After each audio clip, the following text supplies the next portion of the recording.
News shot में आपका स्वागत है। मैं श्रवण यादव। कि आपके लिए मैं अपनी सारी उम्र जिंदगी एक एक पल एक एक सांस में आपके प्रति आप लोगों के ऊपर निछावर करूं, ये भी हमारे लिए लगता है कम पड़ेगा। साथियों, लोग कहते हैं ना, अपने दिल से जानो पराया दिल का हाल। आप खुद एहसास कीजिए कि आप क्या है, कितना कष्ट है। उसी तरीके से दूसरे लोगों को भी जिंदगी में उतना ही कष्ट होगा जो चीज करने में।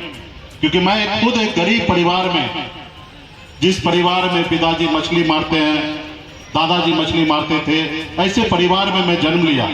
मैंने नजदीक से गरीबी को देखा, महसूस किया, एहसास किया कि बचपन में 10 रुपया का भी कितना महत्व था। उसके बाद बेहतर जिंदगी बनाने के लिए घर परिवार रिश्तेदार सबको छोड़कर मुंबई जैसे शहर चला गया, जहां पे दूर दूर तक मेरे खानदान के कोई भी व्यक्ति नहीं थे। मैंने वहां पे संघर्ष किया, मेहनत किया, मजदूरी किया। वो हर गरीब आदमी को जो काम करना चाहिए था वो काम मैं वहां पे मैंने किया। कभी कभी भूखा भी रहना पड़ा, पब्लिक शौचालय में जाना पड़ा। मैंने हर कष्ट को झेला, लेकिन ईमानदारी मेहनत के दम पर, अपने पूर्वज के आशीर्वाद से, आप लोगों के आशीर्वाद से मैंने हमेशा आगे बढ़ने का काम किया। और मुंबई जैसे शहर में एक निषाद मल्ला का बेटा बिहार से गया हुआ, वहां पे मैंने अपनी कामयाबी का झंडा मैंने गाड़ दिया। और फिर मैं एक समय आ गया, बेहतर जिंदगी जी रहा था। जो दुनिया के जो लोग अमीर लोग होते हैं, जो बेहतर जिंदगी जीते हैं, वैसा मैंने जिंदगी जीने लगा। कहीं ना कहीं तो मैं धीरे धीरे गरीबी को भूल रहा था। लेकिन फिर मैं 2010 में बिहार आया, अपने लोगों के पास गया, देखा, फिर मुझे फिर से एहसास हुआ और फिर लगातार अपने लोगों के लिए काम करने लगा। 2014 में अपने समाज के हक अधिकार के लिए लड़ाई लड़ने लगा, और वो लड़ाई में आप लोगों का भरपूर सहयोग रहा। आपने पूरे बिहार को बता दिया कि अगर बिहार में अगर कोई मेरा एक नेता है तो वो सनत मल्ला मुकेश सहनी मेरा नेता है। जितना मेहनत मैंने किया, जितना पैसा मैंने खर्च किया, उससे 10 गुना ज्यादा खर्च आपने किया। आज जैसे गुरु पूर्णिमा के अवसर पर, वेद व्यास जी की जयंती के अवसर पे आपने लाखों रुपया खर्च किया है, पंडाल बनाया, सारा चीज आपने किया है। लेकिन उसको उपयोग तो मैं कर रहा हूं, मैं भी अपने बात को रख रहा हूं। अब मुझे लगता है कि सबसे ज्यादा बात मैं रखूंगा और सबसे ज्यादा बात मेरा आप सुनेंगे। तो इसी तरीके से पूरे बिहार में हमने तो अपना व्यवस्था किया कि मुझे कहीं जाना है तो हेलीकॉप्टर का खर्चा हो या गाड़ी का खर्चा हो, मैं उनका पूरा करता था। लेकिन आपने मुझे आने से पहले लोगों को लाना, मंच बनाना, सभा कराना, लोगों को खाने पीने की व्यवस्था कराना, खाने की व्यवस्था नहीं है तो कम से कम पानी की व्यवस्था करना। अगर जितना हमने खर्च किया उससे कई गुना ज्यादा, 10 गुना ज्यादा खर्चा आपने किया। जितना मैंने मेहनत किया उससे कई गुना ज्यादा मेहनत आपने किया।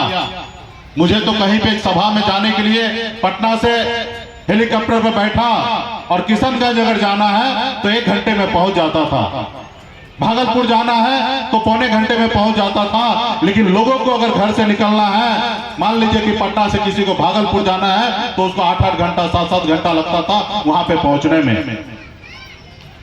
तो मैंने जितना कष्ट किया इससे ज्यादा कष्ट आपने किया।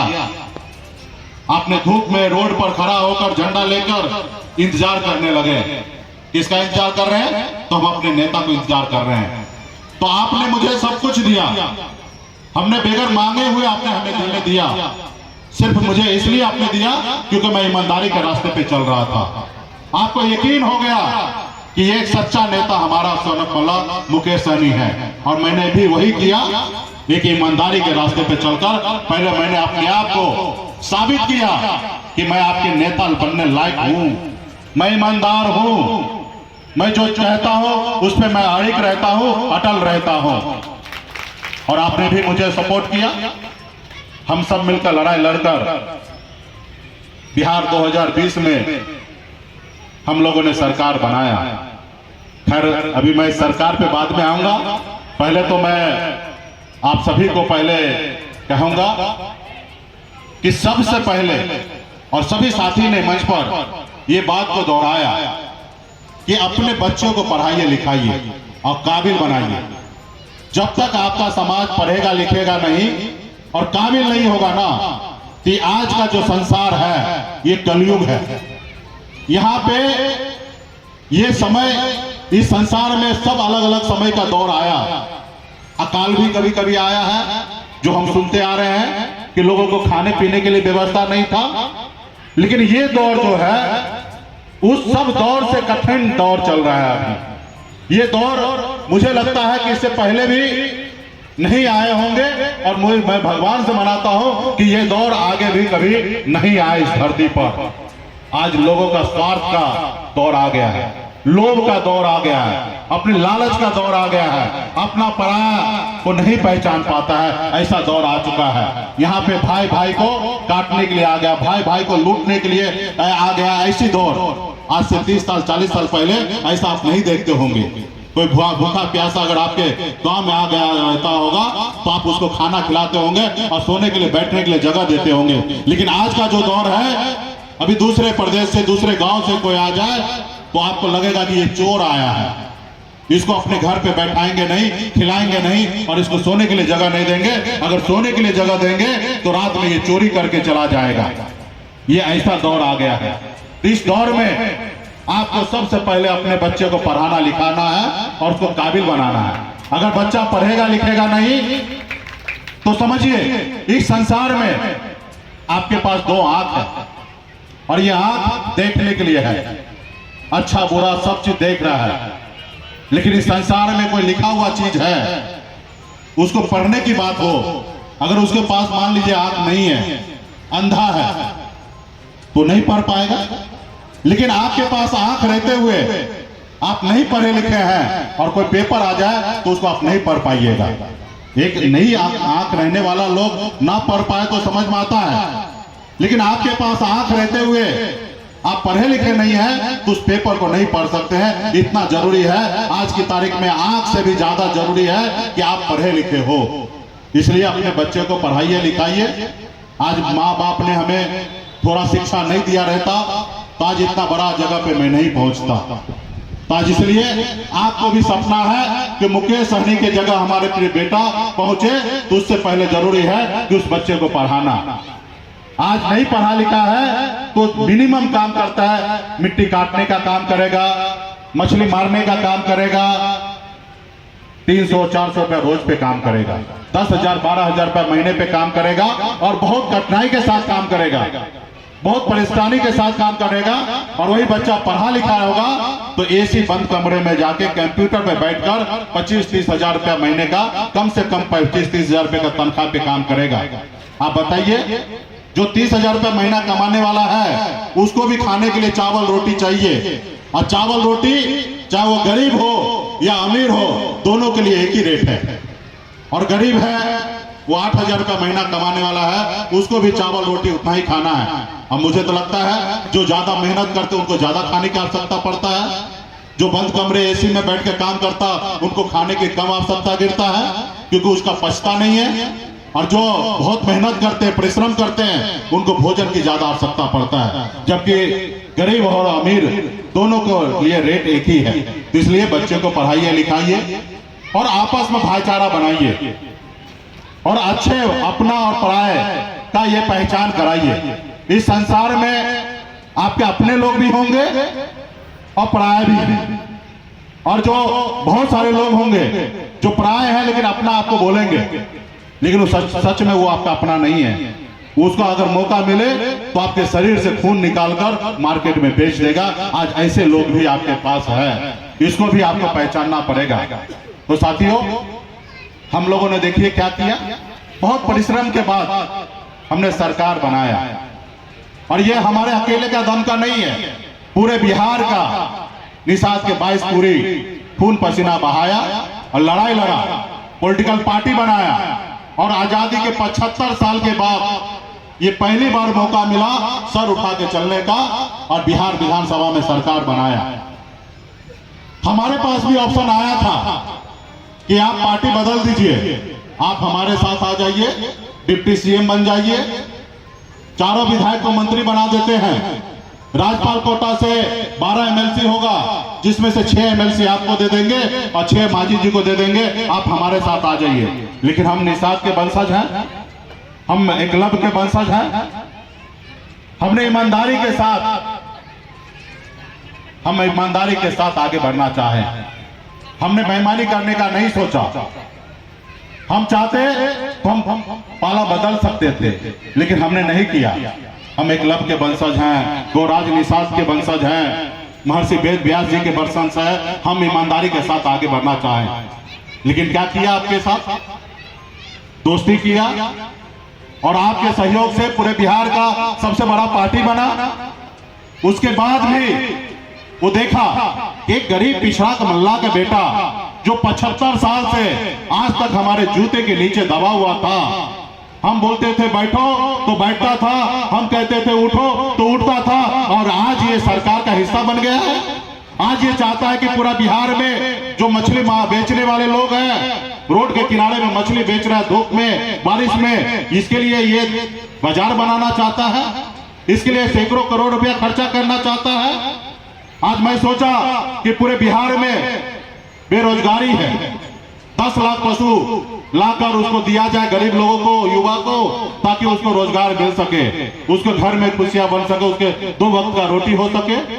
तो देखा कि ये व्यक्ति अगर इतना काम कर लेगा तो हीरो हो जाएगा, एक पिछड़ा का बेटा हीरो हो जाएगा, इसके पास अपना वोट बैंक है और पूरे बिहार के दिलों पे राज करने लगेगा। तो आज ये 11 सीट पे बात मानता है, कल ये 51 सीट मांगने लगेगा। मुकेश सहनी से तकलीफ उसको कभी भी नहीं रहा, मुकेश सहनी के समाज से तकलीफ रहा, और समाज मतलब निषाद समाज, गरीब समाज, पिछड़ा समाज, दलित समाज, पिछड़ा समाज, इस समाज से उनको तकलीफ रहा। मुझे तो हमेशा ऑफर देते रहा कि एकलव्य के जैसा अंगूठा कटवा लीजिए, आप आ जाइए, अपनी पार्टी विलय कर लीजिए और आप हमारे साथ मंत्री बन जाइए। अभी फिर से उनका ऑफर आया कि आप राज्यसभा बन के केंद्र में मंत्री बन जाइए, पार्टी लेकिन विलय कर दीजिए। हमने कहा भैया ये पार्टी हमारी नहीं है, ये पूरे बिहार के निषाद अति पिछड़ा जिसको उम्मीद नहीं है, उन्होंने अपने हक अधिकार के लिए उन्होंने ये पार्टी बनाया है, और उस सपना को हम कैसे बेच सकते हैं अपने स्वार्थ के लिए? अब भला हम तो, हमारे हाथ में क्या था? हमारे पिताजी मछली मारते थे, बेचते थे, हम उससे कई गुना ज्यादा ऊपर उठ गए।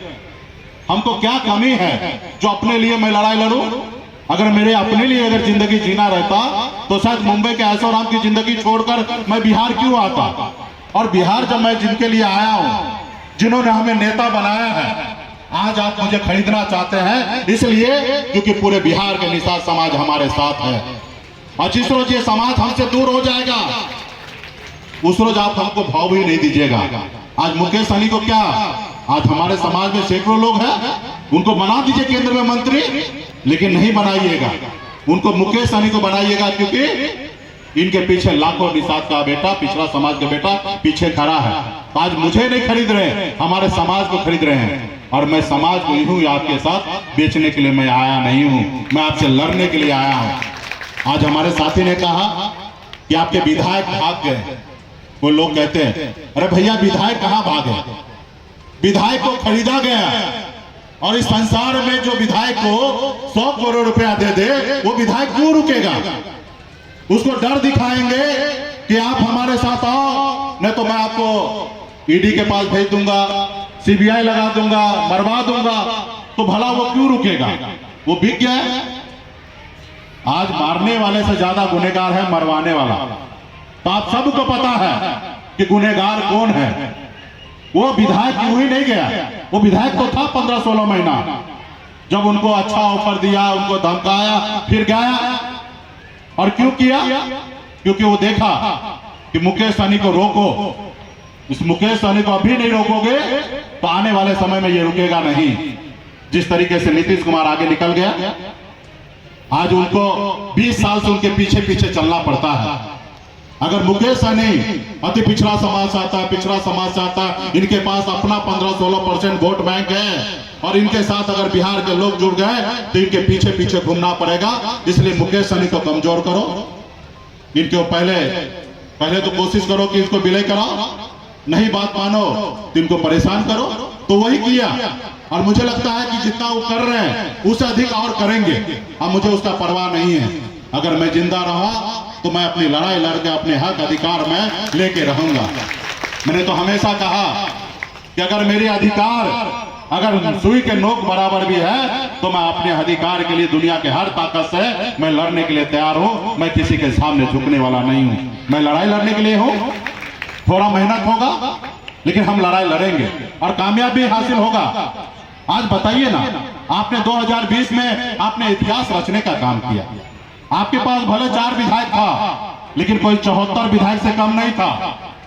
आपको पता है कि जब सरकार बना था 125 विधायक का समर्थन से सरकार बना था, उसमें 4 विधायक आपके पास था और 122 में सरकार बनता है और 125 में से 4 अगर निकाल देते हैं तो 121 हो जाता है, सरकार नहीं बनता है।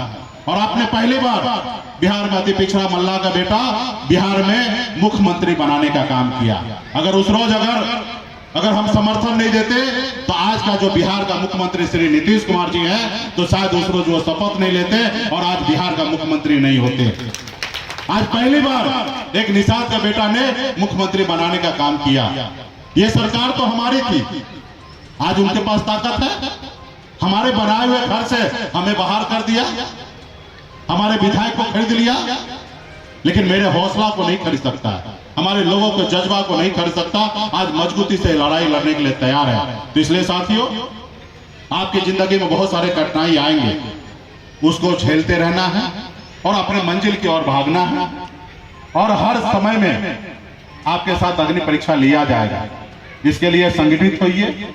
पार्टी के प्रति जिस तरीके से पहले से आप हमेशा साथ रहे उसी तरीके से आप साथ रहे। आने वाले समय में जिसमें दम होगा वो बिहार के पे राज करेगा। आपके बिहार में आप देखिए 3 युवा आपको नजर आएंगे। एक लालू प्रसाद जी के सुपुत्र श्री तेजस्वी प्रसाद यादव जी, दूसरा स्वर्गीय श्री रामविलास पासवान जी के सुपुत्र चिराग पासवान जी, और तीसरा आपका सन ऑफ मल्ला। और दोनों का विरासत में उसको राजनीति मिला है। पिताजी ने उनको बना बनाया साम्राज्य दिया है। और आप सबको पता है 2014 से पैर रखा और 2020 6 साल में मैंने इतना बड़ा लकीर खींच दिया अपने दम पर आप लोगों के सहयोग से कि इसके लकीर के सामने बड़े बड़े लोगों को अपनी हस्ती को ताकत उसको छोटा नजर आ जाता है। और आने वाले समय में लड़ाई होगा। जो दिलों पे, जनता के दिलों पे काम करेगा, उनके हक अधिकार की बात करेगा, वो बिहार में काम करेंगे। और मैं तो देखिए, जब भी जो समाज में लीडर जन्म लिया है उस समाज का भला हुआ है। हमारे आदरणीय श्री लालू प्रसाद यादव जी, उन्होंने लीडरशिप लिया। देखिए उनका समाज कहां से कहां निकला। स्वर्गीय श्री रामविलास पासवान जी, हमारे नीतीश कुमार जी, उत्तर प्रदेश में मुलायम सिंह यादव जी, उत्तर प्रदेश में बहन मायावती जी, इन लोगों ने जब जब इनका शासन आया, सत्ता आया, सरकार आया, उन्होंने काम करने का काम किया और उस समाज में कितना आगे से आगे निकला। तो आज आपको भी अपने विचारधारा को जिंदा रखना है। आज मैं क्या चाह रहा था, मैं चाह रहा था मछुआरा मछली बेचने के लिए उनके लिए शेड हो, उनके लिए दुकान हो, मार्केट हो। क्या मैं जो सोच रहा था गलत सोच रहा था? ये हक अधिकार है कि नहीं है? आज 2.25 लाख करोड़ रुपया बिहार में बजट बनता है, इसमें क्या बिहार के 14% निषाद का ताकत नहीं है? उनका अधिकार नहीं है? आज उनका भी अधिकार है। अगर 2.25 लाख करोड़ का अगर बजट बनता है, अगर हम 14% है तो आज 35,000 करोड़ रुपया खर्चा करने का अधिकार वीआईपी पार्टी में भी होना चाहिए। और मैं वही कर रहा था, मैं नए तालाब का निर्माण करा रहा था।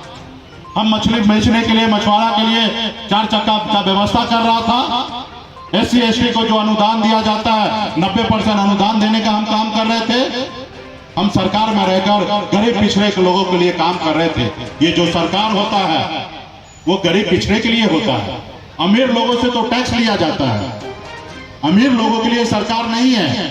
अमीर लोगों से तो टैक्स के तौर पे पैसा लिया जाता है और वही पैसा से गरीब के लिए व्यवस्था ले आया जाता है, गरीब का इलाज करने के लिए हो, गरीब के बच्चे के पढ़ने लिखने के लिए हो। लेकिन आज गरीब का सुन कौन रहा है? क्योंकि गरीब का बेटा जब एक नंबर कुर्सी पे रहेगा तो ना, लेकिन उस कुर्सी पे हम है नहीं, इसलिए नहीं हो रहा है। देश के प्रधानमंत्री जी ने नारा दिया कि हम अच्छे दिन लाएंगे, गरीब का बेटा देश का प्रधानमंत्री बनेगा, और मैं भी खुशी हुआ, हमने भी उनके लिए काम किया। लेकिन आज क्या हुआ? हमारे परिवार में 5 किलो चावल दे रहा है, लेकिन नौकरी हमको नहीं दे रहे। आपने देखा होगा 10% सामान्य वर्ग को लोगों को आरक्षण लागू किया गया, मोदी सरकार ने लागू किया। हम किसी समाज को विरोध नहीं कर रहे हैं कि गरीब अपर कास्ट में आरक्षण आपने क्यों दिया। निश्चित तौर पे अगर अपर कास्ट में अगर गरीब समाज है तो उनको भी सरकार से लाभ मिलना चाहिए, चाहे वो आरक्षण का रूप में हो या सरकार का सब्सिडी के रूप में हो, उनको मिलना चाहिए। मैं ये नहीं कहता कि नहीं मिलना चाहिए, लेकिन मिलना चाहिए। लेकिन उसका क्या? जिसको आरक्षण ऑलरेडी मिला हुआ है, बंगाल में निषाद के सभी उपजाति को आरक्षण मिला हुआ है, लेकिन बिहार में निषाद समाज को आरक्षण नहीं मिला है। जहां दिल्ली में संविधान बना है वहां पे दिल्ली में निषाद के सभी को आरक्षण मिला है, लेकिन बिहार में नहीं मिला है। आज हम लड़ाई वही लड़ रहे हैं कि समाज को आरक्षण दो, लेकिन आप हमको नहीं दे रहे हैं। लेकिन आपने 10% आरक्षण लागू किया, आपने भैया किया तो ठीक है, लेकिन आपने क्या किया? 8 लाख कमाने वाले को आप मानते हैं कि गरीब है, आप उनको आरक्षण दिए। तो क्या एक नाई का बेटा, एक मल्लाह का बेटा 8 लाख कमाने वाला है तो क्या वो गरीब नहीं है?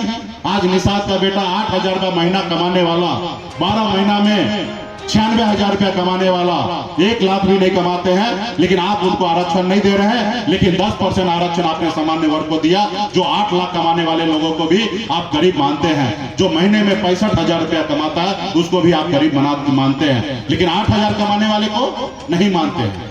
ये क्यों, कैसे भैया? आप तो देश के प्रधानमंत्री हैं, आप उनको भी दीजिए, लेकिन इनको तो दीजिए। जो आईसीयू में है उनका इलाज आप नहीं कर रहे हैं, लेकिन आप उनको दिए। क्यों दिए? क्योंकि आरएसएस 1925 में स्थापना हुआ, 96 साल इस देश में संघर्ष किया और भारतीय जनता पार्टी को जन्म देकर इस जगह पे पहुंचाया है। और निश्चित तौर पे वो पहुंचे हैं तो वो अपना काम करेंगे, अपने लोगों की बात करेंगे। आज देश में हिंदू मुसलमान की बात करेंगे, क्योंकि हिंदू मुसलमान करके ही उनको सरकार में रहना है। लेकिन आप अभी हमारे साथी ने कहा ना, इस देश का ना हिंदू ना मुसलमान खतरे में है, इंसान खतरे में है।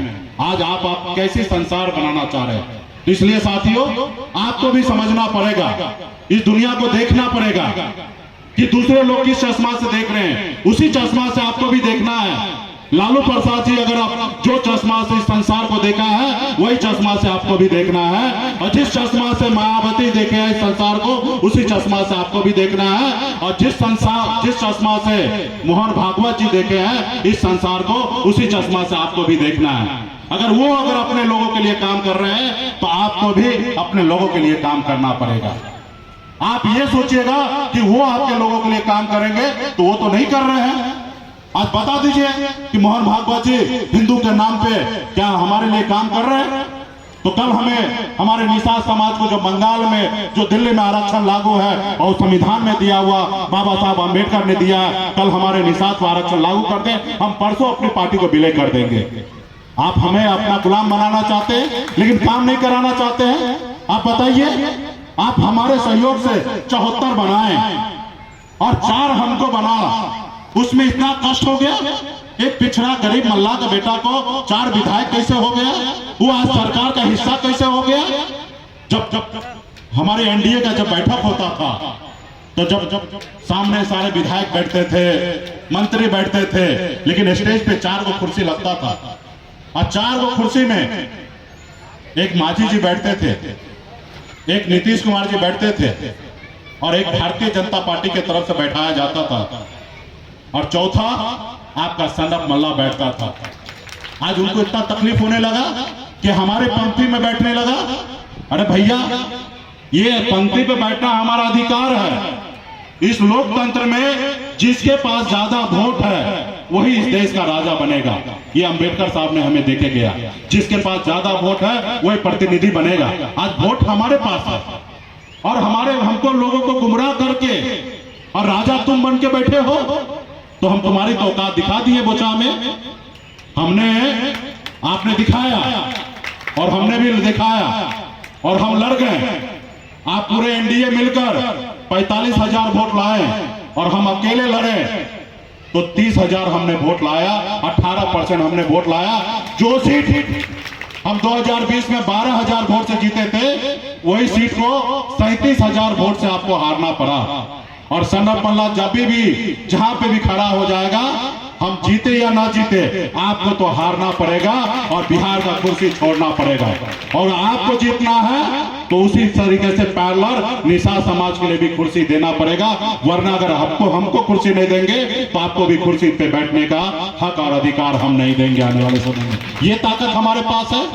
और शक्ति कितना लगा दिए बोछा उपचुनाव में। आप सब टीवी मीडिया के माध्यम से देखे होंगे कि हर पंचायत में 2-2 विधायक को बैठा दिए, सैकड़ों नेता को लाकर रख दिए। पूरे बिहार के नेता को एनडीए ने उतार दिया कि एक एक वोट को खरीदो। लेकिन निषाद बिकने वाला नहीं है। निषाद ने दिखा दिया कि हम बिकने वाला भी नहीं है, अपना वोट भी गिराते हैं और दूसरे से भी वोट लेने का क्षमता हमने दिखा दिया। क्योंकि वहां पे तो हमारे पास 22,000 वोट का पोलिंग कैपेसिटी है, लेकिन 30,000 वोट आया तो ये मान के चलिए कि 8,000 वोट हमने दूसरे समुदाय से भी लेने का काम किया। उस क्षेत्र में आप उस समय देखते तो जितना उस गांव में कुत्ता नजर नहीं आता, उससे ज्यादा भारतीय जनता पार्टी का नेता नजर आता। उस समय में इस तरीके से हालात हो गया था, लेकिन उनको मुंह की खानी पड़ी। तो इसलिए साथियों, इस मंच पे तो बहुत सारा बात नहीं बोलना था, लेकिन नहीं बोल के बहुत सारे लोग बोले हैं। और क्यों ना बोला जाए, क्योंकि ये गुरु पूर्णिमा के दिन में एक ज्ञान की बात हो। और ये आज भी ज्ञान की बात हो रहा है कि लोग आपके साथ कैसे छल किया, आपके क्लब के साथ कैसे छल किया। आपके क्लब को शिक्षा भी नहीं दी, लेकिन हमारे क्लब ने उनको गुरु माना, उनके मूर्ति को रख के पूजा किए। लेकिन वो गुरु कितना चालाक निकले कि शिक्षा भी नहीं दिए, लेकिन दक्षिणाम उनको अंगूठा ले लिए कि ताकि ये आज से अपाहिज हो जाए। तो आज भी वही छल चल रहा है कि आपसे सब कुछ लेगा, शिक्षा नहीं देगा, और आपका जरूरी पड़े तो आपका गर्दन काटने के लिए वो तैयार होगा। इसलिए साथियों, हमें वो क्लब नहीं बनना है कि अंगूठा देने वाला। आज हमें वो क्लब बनना है कि सीने में खंजर भोंकने वाला क्लब बनना है। इसलिए साथियों, जो आपके साथ जैसा पेश आए उनके साथ वैसे रहिए। आप निश्चित तौर पे समाज में, राज्य में भाईचारा बनाइए। हर जाति धर्म के साथ आप मिलिए, उनसे दोस्ती कीजिए, उनके साथ अच्छा बर्ताव कीजिए। आज उनके लिए आप काम कीजिए, उम्मीद कीजिए कि कल वो आपके साथ काम करे। लेकिन ऐसे लोगों के साथ नहीं रहिए जो आपके साथ छल करता हो, जो कपट करता हो, जो आपको बेवकूफ बनाता हो, जो आपको गुमराह करता हो, आपके आने वाले नस्ल को खत्म करने के लिए सोचता हो। आज मैं सरकार में रहता तो अपने लोगों के लिए अपने राज्य में काम करता। आज मैं बिहार में नए तालाब का निर्माण कराने का सोच रहा था। आज हमारे तालाब पे गैर मछुआरा हावी है, दूसरे लोग अतिक्रमण करके रखा, उसको मुक्त कराना चाह रहा था। तो आज मैं क्या गलत कर रहा था? कल हमारे लोग 14 से पहले जिला में 1-2 आदमी भी दरोगा, डीएसपी और एसपी से बात करने का लायक नहीं था। आज पूरे बिहार में निषाद वीआईपी पार्टी के पास वो ताकत हो गया कि हर जिले में 25-50 युवा साथी कार्यकर्ता है जो डायरेक्ट एसपी और डीएम से जाके बात करेगा कि सर ये काम है और इसको आपको करना है। यही है लोकतंत्र में। हमने क्या उनको आवाज दिया? क्या गुनाह किया? ये आवाज तो श्री लालू प्रसाद यादव भी दिए, ये बहन मायावती भी दिए, ये हमारे मुलायम सिंह जी भी दिए, हमारे स्वर्गीय रामविलास पासवान ने जी भी दिया अपने अपने लोगों का आवाज। क्या मैं जो दे रहा हूं तो मैं क्या गुनाह कर रहा हूं? लोग कह रहे हैं कि मुकेश सहनी जातिवाद नेता है, एक जात की बात करता है। अरे भैया, आप जिसको जात समझ रहे हो वो मेरे लिए जात नहीं है, मेरा अपना परिवार है। और मेरा कर्तव्य बनता है कि सबसे पहले अपने परिवार के बारे में बात करो, अपने लोगों के बारे में बात करो। जात तो आप हमारे लिए हैं। आप अपने शादी में हमें बुलाएंगे तो हम आपके साथ अपने शादी में आपको बुलाएंगे। अगर आप नहीं बुलाएंगे तो हम भी आपको नहीं बुलाएंगे, लेकिन हम अपने परिवार को कैसे भूल सकते हैं? हमारे शादी में अगर हमारा परिवार नहीं रहेगा तो फिर क्या मतलब है शादी का? इसलिए साथियों, आने वाले समय में पॉलिटिकल मंच होगा, सभा होगा और किया जाएगा। बड़ी तैयारी हम लोग कर रहे हैं। अभी निषाद गुरुकुल हम लोग बनाने के लिए जा रहे हैं, जो पूरे बिहार से 7 दिन के लिए युवा को वहां पे ट्रेनिंग दिया जाएगा, कैसे आपको राजनीति करना है। अभी राजनीति सीखने के लिए भी हम लोग ट्रेनिंग करने के लिए जा रहे हैं। लोगों को 7 दिन तक ट्रेनिंग देने का काम करेंगे और गांव-गांव में संदेश को पहुंचाने के लिए हम टीम रेडी कर रहे हैं। अभी हम अगले महीना बारिश के बाद निकलेंगे, मुकेश सहनी चले गांव की ओर। हम 5 लाख निषाद को आजीवन वीआईपी पार्टी का लाइफ टाइम मेंबर हम लोग बनाने के लिए गांव में निकलेंगे। उस पार्टी का लाइफ टाइम मेंबर होगा 5 लाख कार्यकर्ता, जो आज तक बिहार प्रदेश में और देश में किसी पार्टी के पास नहीं होगा, वो हम आने वाले समय में करने के लिए जाएंगे। आज वीआईपी मतलब निषाद समाज और निषाद समाज मतलब वीआईपी, वीआईपी मतलब मुकेश सहनी और मुकेश सहनी मतलब निषाद समाज। आज यही परिचय आज पूरे बिहार में है और इस परिचय को आने वाले शिखर तक पहुंचाएंगे। और आपने देखा, जिसके पास सत्ता पावर है अपने विचारधारा को वही लागू कर पाएगा। आपके पास सत्ता पावर नहीं है तो आप अपनी विचारधारा को लागू नहीं कर पाएंगे। तो इसलिए साथियों, हमारी विचारधारा है, हमारा हक अधिकार हमें चाहिए, गरीब का कल्याण हो, ये हक अगर हमारे विचार है तो सत्ता में सबसे पहले आपको पहुंचना पड़ेगा। और जब पहुंचेंगे तो निश्चित तौर पे अपने लोगों के लिए आप काम करेंगे। इसलिए बहुत बहुत धन्यवाद सभी साथी को। इस सभा में सभी उपस्थित हमारे